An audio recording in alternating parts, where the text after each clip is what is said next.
Hello दोस्तों, comment में अपना नाम लिखें जो कि 2026 में 2027 की तैयारी कर रहे हैं। उनका नाम आगे चलकर मैं रजिस्टर पर नोट करके एक वीडियो बना के बताऊंगा कि किन किन लोगों ने सीएसएस की जर्नी 2026 से शुरू की थी और आज वो कहां पर हैं। वो एक वीडियो ज़रूर बनाऊंगा। आप अपने नाम कमेंट में लिखते जाएं ताकि मैं नोट करता जाऊं। तो दोस्तों, 90 डेज के प्रोग्राम का आज का ये लेक्चर 3 है।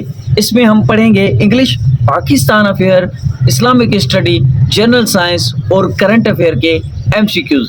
Total most important and most repeated 25 MCQs होंगे डेली, जो कि सीएसएस एग्जाम्स के सिलेबस के मुताबिक होंगे। तो आज हम पढ़ेंगे present perfect tense. Present perfect tense के हेल्पिंग वर्ब में हैज, हैव। ठीक है, हैव किसके साथ लगता है? आई, यू, वी, दे, इनके साथ हैव लगता है हमेशा हेल्पिंग वर्ब। हैज लगता है ही, शी, इट के साथ। एग्जाम्पल देखें प्रेजेंट परफेक्ट टेंस के। I have finished my work, she has completed home work, they have gone home. अब यहाँ पर आपको जो बात याद रखनी है वो सुनो। मैं काम कर चुका हूँ, कर चुका हूँ, कर चुकी हूँ, आ चुका हूँ, जा चुका हूँ। उर्दू में ऐसे लास्ट में आएगा, आप समझ लेना ये प्रेजेंट परफेक्ट टेंस का है। ट्रांसलेशन में एग्जाम में काम आएगा। सेंटेंस बनाने की फॉर्मेशन क्या है प्रेजेंट परफेक्ट टेंस की?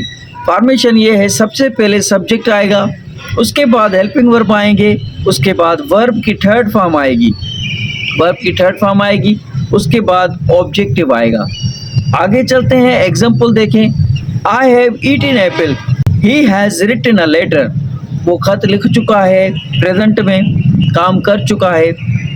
They have played a cricket, वो क्रिकेट अभी खेल चुके हैं। याद रखने वाली पॉइंट, हमेशा प्रेजेंट परफेक्ट टेंस में वर्ब की थर्ड फॉर्म लगती है। सिंपल सेंटेंस की स्ट्रक्चर ऐसे होती है, सब्जेक्ट होता है, वर्ब होता है और वर्ब की थर्ड फॉर्म होती है। जैसे I have studied English, she has watches TV, we have learned grammar. तो ये हो गए सिंपल। अब देखते हैं इंटेरोगेटिव सेंटेंस। इंटेरोगेटिव सेंटेंस का मतलब होता है क्वेश्चन जिसमें पूछा जाता है और लास्ट में उसके क्वेश्चन मार्क्स होता है। इसकी स्ट्रक्चर देखें, सबसे पहले इसमें हेल्पिंग वर्ब्स आते हैं, फिर सब्जेक्ट आता है, फिर वर्ब की थर्ड फॉर्म लगती है, फिर ऑब्जेक्टिव लगता है। तो इसके सेंटेंस देखो। Example, have you finish the work, क्या तुम काम कर चुके हो? सवाल है, पूछा गया। हैज़ ही गॉन होम, क्या वो घर जा चुका? Have they complete the task, क्या वो काम कंप्लीट कर चुके? ठीक है। शॉर्ट आंसर अगर आपका इंग्लिश में किसी को देना चाहें परफेक्ट टेंस में, yes I have, no I haven't, yes he has, no he hasn't, they, yes they have, no they haven't, इस तरह से आता है। ठीक है। नेगेटिव सेंटेंस किस तरह से बनते हैं? जिसमें नॉट लगता है उसको नेगेटिव कहा जाता है। स्ट्रक्चर देखें, सब्जेक्ट लगेगा सबसे पहले, फिर लगेगा हेल्पिंग वर्ब, फिर लगेगा नॉट, फिर लगेगा वर्ब की third form. I have not finished my work, she has not called me, they have not arrived yet. तो ये था इंग्लिश ग्रामर का प्रेजेंट परफेक्ट टेंस। ओवरव्यू दूंगा, ये सीएसएस का चैनल है, बच्चों का नहीं है। तो एमसीक्यूज नोट करते जाओ और सिलेबस आपको साथ होना चाहिए। पाकिस्तान अफेयर में सबसे पहले एमसीक्यूज आता है, Mahmud Ghaznavi belong to which dynasty. Dynasty का मतलब होता है बादशाह की सल्तनत, बादशाह किस हुकूमत से ताल्लुकात रखते थे। गजनवी डायनास्टी थी अफगानिस्तान में, वहाँ से ये ताल्लुक रखते थे। दूसरे नंबर पर एमसीक्यूज आता है, Mahmud Ghaznavi invade the subcontinent how many times. 17 बार इसने इंडिया पर, सब कॉन्टिनेंट पर हमला किया था, ये फेमस है। थर्ड नंबर पर एमसीक्यू आता है, the most famous attack of Mahmud Ghaznavi was on Somnath temple. Somnath के टेम्पल पर इसने अटैक किया था और यहाँ से बहुत सारा सोना लूट कर चला गया था। फोर्थ नंबर पर एमसीक्यू आता है, in which year did Mahmud attack Somnath. 10, 25, 26, 1025, 1026 को इसने ये अटैक किया था, ये डेट याद रखना है। पांचवें नंबर पर एमसीक्यू आता है, Mahmud of Ghaznavi defeated which ruler in the battle of Waihind. 1001 में इसने जयपाल के साथ जंग की थी और जयपाल को हरा दिया था। तो इस्लामिक स्टडी में most important and most repeated MCQs आपको सिलेबस साथ रखना चाहिए। हम हज़रत आदम अलैहिस्सलाम के बाद नेक्स्ट जो पैगंबर था हज़रत शीश अलैहिस्सलाम था, जो कि हज़रत आदम अलैहिस्सलाम का बेटा था। Most important and most repeated. Number 1 पर एमसीक्यू आता है, हज़रत आदम अलैहिस्सलाम के बाद सबसे पहला नबी कौन था? हज़रत शीश अलैहिस्सलाम था। दूसरे नंबर पर एमसीक्यू आता है, हज़रत शीश अलैहिस्सलाम किस प्रॉफिट के बेटे थे? हज़रत आदम अलैहिस्सलाम के बेटे थे। थर्ड नंबर पर एमसीक्यू आता है, हज़रत शीश अलैहिस्सलाम का मतलब क्या है? अल्लाह, अल्लाह का तोहफा, गिफ्ट ऑफ अल्लाह, ये आपको याद रखना है। चौथे नंबर पर एमसीक्यू आता है, हज़रत शीश अलैहिस्सलाम पर कितने सफ़े नाज़िल हुए? सफ़े एक पेज होते हैं, जैसे कि नबी करीम सल्लल्लाहु अलैहि वसल्लम पर कुरान पाक नाज़िल हुआ, ज़बूर, इंजील, तौरात, ये नाज़िल हुए थे मुख्तलिफ पैगंबरों पर, और ये पेज नाज़िल होते थे उसके पहले पैगंबरों पर। तो इस पर कितने सफ़े नाज़िल हुए थे? हज़रत शीश अलैहिस्सलाम पर 50 सफ़े नाज़िल हुए थे। ठीक है। पाँचवें नंबर पर एमसीक्यू आता है, हज़रत शीश अलैहिस्सलाम को किस ने अपना जानशीन सक्सेसर बनाया था? हज़रत आदम अलैहिस्सलाम ने। हज़रत आदम अलैहिस्सलाम ने कहा मेरे बाद जो दूसरा पैगंबर है वो हज़रत शीश अलैहिस्सलाम है। जैसे कि बादशाह अपने बेटे को तख्त पर बिठाकर फिर चला जाता है। एक यहाँ पर इम्पोर्टेंट बात आपको बताना चाहूँगा, हज़रत आदम अलैहिस्सलाम के आपको उम्र पूछी जा सकती है और उसका कद पूछा जा सकता है। तो हज़रत आदम अलैहिस्सलाम की उम्र थी 950 साल। ठीक है, ये याद रखना। और उसका कद था, हाइट थी 900 फुट। अभी देखो जनरल साइंस का सिलेबस देखो, सिलेबस में कौन सा ऐसा है, ये 11th तक हम पहुंचे थे।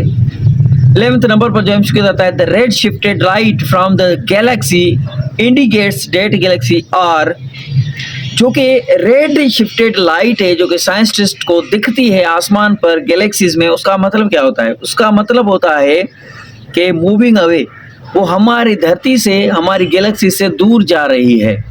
रेड कलर की जो लाइट्स नज़र आती है साइंटिस्ट को, वो हमारे प्लैनेट से, अर्थ से दूर जा रही है। तो वो ये इस तरह से रिसर्च करते हैं। 12th नंबर पर एमसीक्यू आता है, instrument used to observe distant galaxies, क्या होता है? टेलीस्कोप। ये टेलीस्कोप से देखते हैं कि ऑब्जर्व करते हैं, डिस्टेंस बताते हैं उसका, गैलेक्सीज का टेलीस्कोप के ज़रिए देखते हैं, जो कि आसमान पर, स्पेस पर दूर है, टेलीस्कोप से उसको देखा जाता है। 13 नंबर पर एमसीक्यू आता है, the Hubble space telescope is named after, ये जो टेलीस्कोप बनाई गई है उसका नाम है, ये किसके बाद इसका नाम टेलीस्कोप पड़ा था? ये पड़ा था एडविन हम्बल ने, हम्बल के बाद, इस क्योंकि ये इसका साइंटिस्ट है, इसने ये बनाई थी। आगे चलते हैं। 14 नंबर पर एमसीक्यू आता है, according to the big bang theory the universal begin from singularity, इसका मतलब ये है कि कायनात एक छोटे से नुक्ते से शुरू हुई थी और वहाँ पर एक बहुत बड़ा धमाका हुआ था, जिससे सारी दुनिया, ये कायनात, स्टार्स बनते गए और एक्सपेंड होते गए और आज तक एक्सपेंड होते जा रहे हैं, बढ़ते जा रहे हैं। कायनात फैलती जा रही है, रुकती नहीं है। ये कहा जा रहा है सिंगुलैरिटी से शुरू हुई थी कायनात, एक छोटे से नुक्ते से। तो 15 नंबर पर एमसीक्यूज आता है, कॉस्मिक माइक्रोवेव बैकग्राउंड रेडिएशंस क्या है? कि ये हमें बताते हैं कि ये धमाका हुआ था बिग बैंग का, जो कि आज तक गूंज रहा है उसका आवाज़ स्पेस पर। ये साइंटिस्ट ने कब डिस्कवर किया? ये 1965 में डिस्कवर किया गया था। A is right. तो दोस्तों, करंट अफेयर को थोड़ा गौर से समझना। सिलेबस में लिखा हुआ है, पाकिस्तान के डोमेस्टिक अफेयर, करंट अफेयर के सिलेबस में डोमेस्टिक अफेयर में पॉलिटिकल, इकोनॉमिकल और सोशल इशू आते हैं।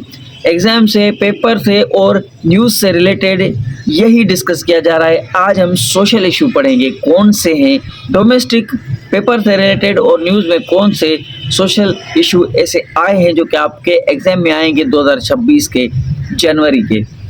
नंबर 1 पर एमसीक्यू आता है, इन जनवरी 2026 मेजर फायर गुल प्लाजा कराची, ये आपको पता है, लगा था, ये सोशल बहुत बड़ा इशू है। हाईलाइट ये issue of the negligence safety complaints, what was the key social criticise following fire, अब ये कहा गया है स्टैंडर्ड, ये कहा गया है जो सी राइट है, ये मैं आपको बताता हूँ कि क्या है सोशल इशू है।